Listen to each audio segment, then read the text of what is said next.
Guys, tell me why I'm coming from work tired and my throat sore and my kids them go request curry chicken for dinner.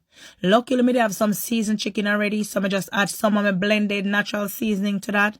Some better pack curry, because if I'm not better pack, no curry now cooking at my house. Some freshly grated garlic, ginger and some olive oil, and I mix that up. You saw my chicken pretty? Yes, well seasoned and pretty, and it not cooked yet. Once we finish with that, we go in with the oil now. Add some ginger and some garlic to your oil, and of course some more of the better pack curry. We just go open the flavors for this. Normally people say we are burn the curry, but honestly we're just releasing the flavors, right?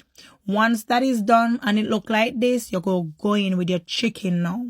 Throw in all of your chicken, mix them thoroughly so all the chicken pieces get some of the curry color from the pot, right?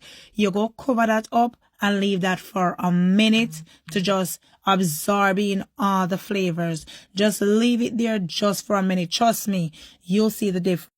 So after the minute, guys, we're gonna add a little bit of water to this.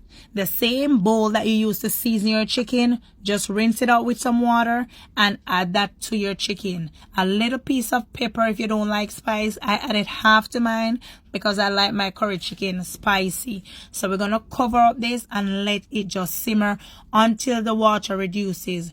Don't burn it, but until it simmer down just like this. Once it reaches this stage, we're gonna go in with a little more water than before, because this is mostly what's gonna cook the chicken now. So we're gonna pour this in. Yes, we're gonna pour this in and we're gonna cover this and let it simmer. The same process as before. Let it simmer, let the water reduce it. You see how beautiful the chicken is looking? Yes, this is what we want. Once we have reached this process, we're gonna go in with our veggies.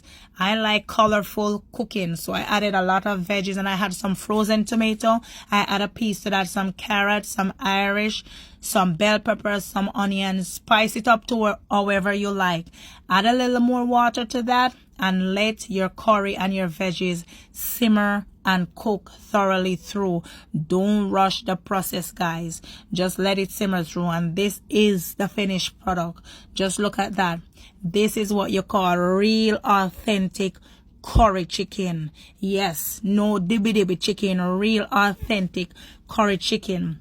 Most of the kids, they wanted rice, but I ended up making some dumpling with my chicken because I was in the mood for dumpling, not rice, because I'm a rice lover. But honestly, curry chicken goes well with either one, rice or chicken. So whatever you're in the mood for, go ahead and do that. But trust me, the curry chicken is gonna turn out good. The curry chicken well seasoned, everything on point. Remember, you know, the dinner them never disappoint. They always on point. Some banana and some carrot dumpling. And yes, everybody enjoyed the dinner. The curry, as me say, 100 out of 10. Always on point. Food delicious. Food flavorful. And again, give it a shot. Tell me how it is. Just do as you like with your seasoning and it will come out.